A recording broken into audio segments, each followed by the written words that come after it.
नमस्कार स्टूडेंट, आज के क्लास में हम फिर से ऑब्जेक्टिव क्वेश्चन लेकर आ गए हैं ग्रुप डी का। यानी 101 शिफ्ट में जो एग्जाम हुआ है 2025 में, उन्हीं का हम chapter by chapter objective question करा रहे हैं। फिलहाल अभी बायोलॉजी चल रहे हैं, परिस्थिति एवं पर्यावरण, इनसे जितना भी ऑब्जेक्टिव क्वेश्चन पूछा गया सारे को हम कवर करेंगे और डिस्कस करेंगे। साथ ही साथ यहाँ पे देख लीजिए आप सभी, यानी चैप्टर वाइज हो रहा है। अभी बायोलॉजी चल रहे हैं, यानी इसका जो हमने है ना, इससे पहले 60 क्वेश्चन करवा दिए हैं। आज जो है 61 से लेकर के कितना होगा, यानी 80 तक होगा। यानी एक क्लास में हम 20 क्वेश्चन को सॉल्व करते हैं और डिस्कस करते हैं। चलिए तो आज के क्लास को स्टार्ट करते हैं, यहीं से पहला नंबर क्वेश्चन से कर रहे हैं। साथ ही साथ हमारे टेलीग्राम ग्रुप से आप जुड़ जाइए, पीडीएफ आपको प्रोवाइड किया जाएगा वहां से।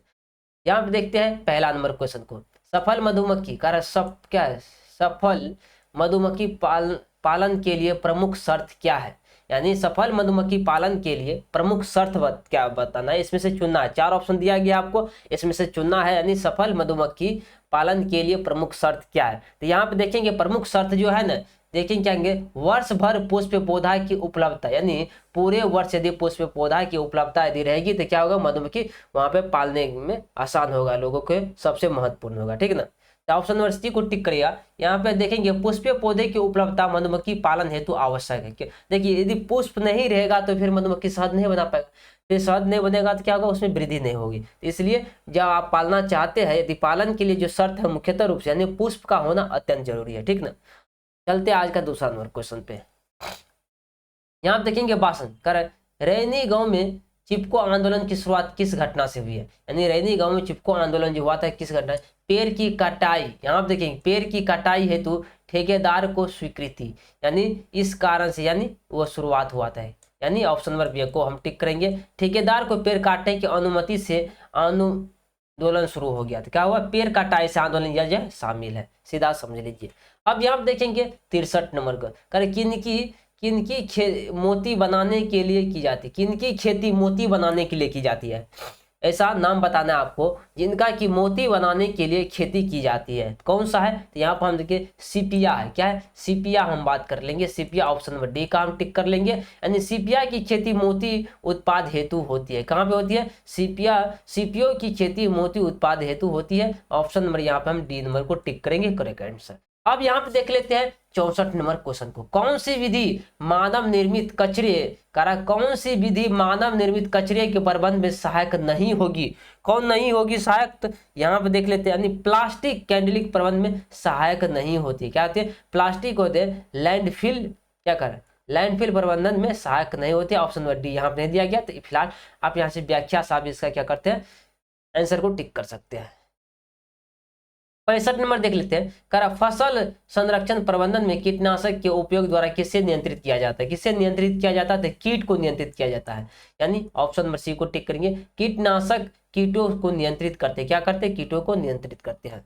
अब यहाँ पर हम बात कर लेंगे मुर्गी पालन। करा मुर्गी पालन होना चाहिए, मुर्गी पालक लिखा गया। मुर्गी पालन को कम चारा खाने, गर्मी सहन करने और क्या है अच्छे चूजे देने वाले पक्षी चाहिए, उसे कौन सी रणनीति अपनानी चाहिए। कौन सी रणनीति अपनानी चाहिए मुर्गी पालन के लिए, तो यहाँ पर हम बात कर लेते हैं कौन सा होगा, विदेशी और स्थानीय मुर्गी पालन संकरण। क्या होगा, विदेशी और स्थानीय मुर्गी पालन का संकरण। अब यहाँ देखिए संकरण से बेहतर गुण वाले पक्षी मिलते, क्या करते हैं, संकरण से बेहतर गुण वाले पक्षी मिलते। ऑप्शन नंबर सी को हम टिक कर लेंगे। अब यहाँ पे देखेंगे 67 नंबर क्वेश्चन को। स्कूल कैंपस की सफाई में जैव नवीनीकरण अवशिष्ट किस बिन में डालना चाहिए। कह रहा है कि स्कूल कैंपस की सफाई में जैव नवीनीकरणीय अवशिष्ट किन बिन में डालना चाहिए, किन बिन में डालना चाहिए, तो यहाँ पर हम बात करें लकड़ी की पेल्सिन की छीलन। क्या है, लकड़ी की पेल्सिन की छीलन। ऑप्शन नंबर ए को टिक करेंगे। कह रहा लकड़ी की छीलन जैव नवीनीकरणीय है। ऑप्शन नंबर यहाँ पे ए नंबर को हम टिक कर लेंगे। अब यहाँ पर हम देखेंगे 68 नंबर क्वेश्चन को। कृत्रिम रूप से नियंत्रित मीठे जल के तालाबों में मत्स्य पालन को क्या कहते हैं।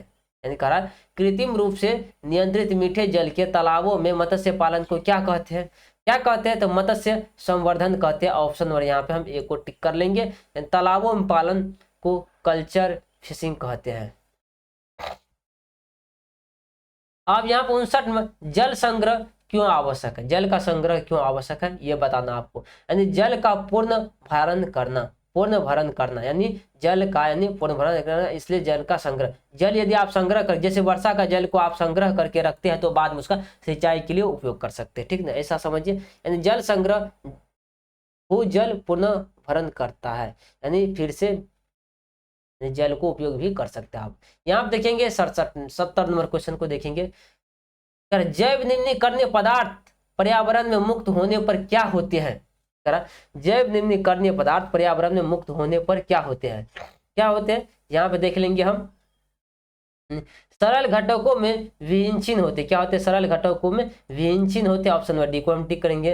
क्या है, जैव निम्नीकरणीय पदार्थ सरल घटकों में टूटते हैं, क्या होते हैं, सरल घटकों में टूटते हैं। 71 प्राकृतिक संसाधनों के विवेक सम्मत उपयोग का उदाहरण कौन सा है। प्राकृतिक संसाधनों के विवेक सम्मत उपयोग का उदाहरण कौन सा है, कौन सा है, यहाँ पे देख लेंगे हम, वर्षा जल का संचय है, ऑप्शन नंबर हम सी को टिक कर लेंगे। वर्षा जल का संचय विवेकपूर्ण उपयोग है।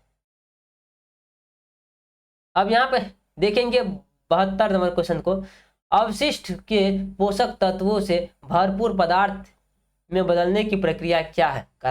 कृषि अवशिष्ट को पोषक तत्वों से भरपूर पदार्थ में बदलने की प्रक्रिया क्या है, क्या है बदलने की प्रक्रिया। यहाँ पे हम बात करें कंपोस्टिंग है, यानी कंपोस्टिंग है, यानी कंपोस्टिंग से अवशिष्ट पदार्थ पोषक पदार्थ बनता है। कौन बनता है, यदि मान लीजिए जितना भी यानी पतिया ततिया है पेड़ का, उसको क्या करें, कंपोस्ट बना करके अवशिष्ट पदार्थ वो है, ठीक है, उससे क्या होता है, पोषक तत्व यानी खेत में डाल सकते हैं आप, ठीक ना।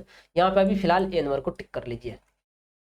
73 नंबर क्वेश्चन को, खाद्यान्नों के सुरक्षित भंडारण में घूमन कैसे सहायक है। घूमन जो है कैसे सहायक है, ये जो सहायक है पीड़कों और कीटों को मारता है, क्या करता है, पीड़कों और कीटों को मारता है, ऑप्शन में डी को टिक करेंगे। घूमन से भंडारित अनाज सुरक्षित रहता है, ठीक ना। वनों और जैव विविधता संचरण का प्रमुख लक्ष्य क्या है। कि वनों और जैव विविधता संचरण का प्रमुख लक्ष्य क्या, प्रमुख लक्ष्य का नाम बताना आपको क्या है। तो यहाँ बात कर लेंगे विरासत जैव विविधता संरक्षण, ऑप्शन नंबर हम डी को टिक कर लेंगे। लक्ष्य विरासत जैव विविधता को संरक्षित करना।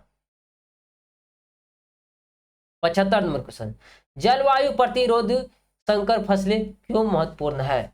कि जलवायु प्रतिरोधी संकरण फसलें क्यों आवश्यक है, यानी कह रहा है जलवायु प्रतिरोधी संकर फसलें क्यों आवश्यक है, क्यों आवश्यक है। अप्रत्याशित मौसम से अप्रभावित रहती, क्या रहती है, अप्रभावित रहती है। संकर फसलें मौसम प्रतिरोधी होती है, ऑप्शन नंबर यहाँ पे हम ए को टिक कर लेंगे फिलहाल। अब 76, स्कूल के बगीचे में तितलियां अक्सर फूलों पर आती है, क्या कहती है, स्कूल के बगीचे में तितलियां अक्सर फूलों पर आती है जबकि गिलहरियां काठफल खाती है। ये जीव किस प्रकार के उपभोक्ता है, किस प्रकार के उपभोक्ता है, यहाँ तितलियां शाकाहारी, गिलहरी भी शाकाहारी, ऑप्शन नंबर यहाँ पे ए को टिक कर लेंगे। तितलियां और गिलहरी दोनों ही शाकाहारी उपभोक्ता में आते हैं, ठीक ना, ए नंबर को टिक करिएगा। 77 नंबर क्वेश्चन, उस स्थान का नाम क्या है जहां व्यावसायिक शहद उत्पादन के लिए मधुमक्खियों को रखा जाता है। जगह का नाम बताइए। तो जगह का नाम जो है ना, हम बात करें एपियरी है, क्या है, एपियरी, ऑप्शन में सी को टिक करेंगे। मधुमक्खियों को एपियरी में रखा जाता है। 78, कीटों की कौन सी गतिविधि सीधे तौर पर पौधे के पोषक तत्वों की हानि का कारण बनती है। कोशिका रस चूसना, क्या होता है, कोशिका रस चूसना, ऑप्शन में टिक करेंगे। कीट पौधे का कोशिका रस चूसकर पोषक तत्व की हानि करते हैं। निम्नलिखित स्तंभों को सम्मिलित कीजिए। यहाँ पे आपको ये देख लीजिएगा पूरा तरीका से। आप फिलहाल अपने से अभी 1 सेकंड का इसको स्क्रीनशॉट लेकर के आप मिला सकते हैं इसका कौन होगा, ठीक ना। फिलहाल हम अगले नंबर क्वेश्चन चलते हैं। 80 नंबर देखेंगे, निम्नलिखित में से कौन सा खाद्य श्रृंखला के प्रत्येक चरण से निर्मित होता है, कौन सा होते हैं, निर्मित होती है, ऑप्शन में हम पोषी स्तर होती है, ऑप्शन में ए को टिक करेंगे। प्रत्येक चरण पोषी स्तर कहलाता है, ऑप्शन में ए को टिक कर लेंगे हम। फिलहाल हम 60 नंबर क्वेश्चन से लेकर के 80 नंबर तक क्वेश्चन को पहुंच गए। आज के क्लास का पूरा क्वेश्चन हमने कंप्लीट कर लिए। तो मिलते अगली क्लास में, तब तक आप वीडियो में बने रहने का प्रयास करिएगा।